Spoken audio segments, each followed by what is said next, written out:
നമ്മളിപ്പോൾ നിൽക്കുന്നത് നഗർഗഡ് കോട്ടയിലാണ്.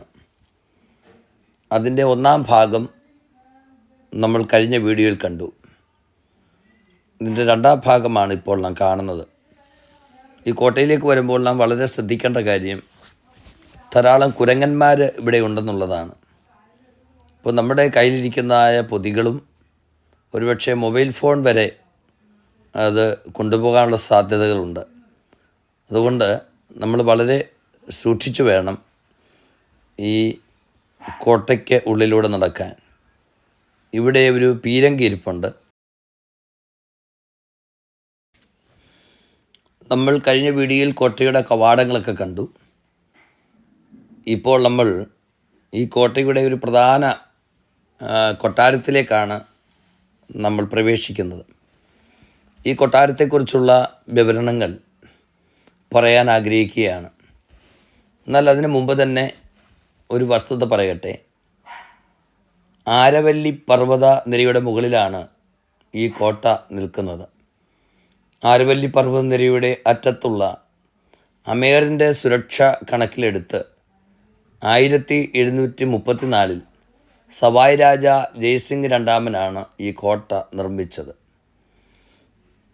ഇപ്പോൾ നമ്മൾ കാണുന്നതായിരിക്കുന്ന കൊട്ടാരം മാധവേന്ദ്ര ഭവൻ അഥവാ മാധവേന്ദ്ര കൊട്ടാരം ആണ്.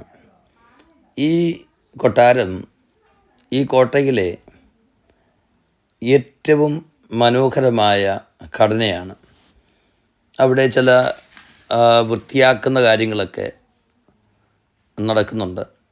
വളരെ നന്നായി തന്നെ ഈ കോട്ട, പ്രത്യേകിച്ച് ഈ കോട്ടയ്ക്ക് ഉള്ളിലുള്ള കൊട്ടാരം സംരക്ഷിക്കുന്നുണ്ട്.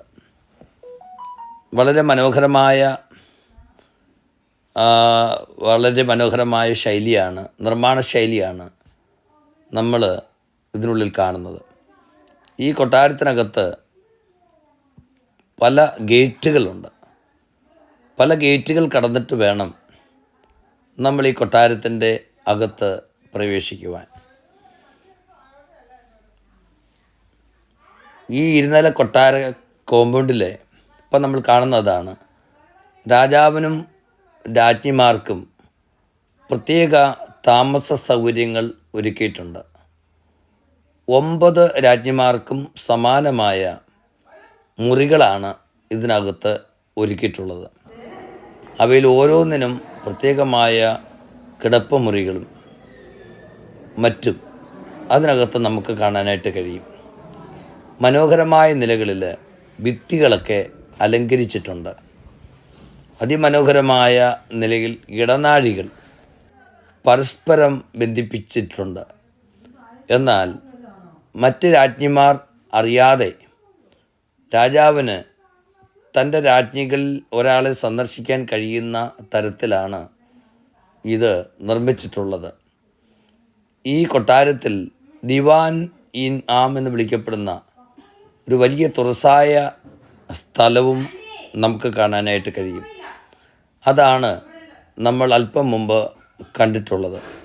അവിടെ രാജാവ് തൻ്റെ പ്രജകളോടൊപ്പം സദസ്സ് നടത്താനുള്ള സൗകര്യങ്ങളും അവിടെ പരാതികൾ പരിഗണിക്കാനുള്ള സംവിധാനമൊക്കെ അവിടെ ഒരുക്കിയിട്ടുണ്ട്.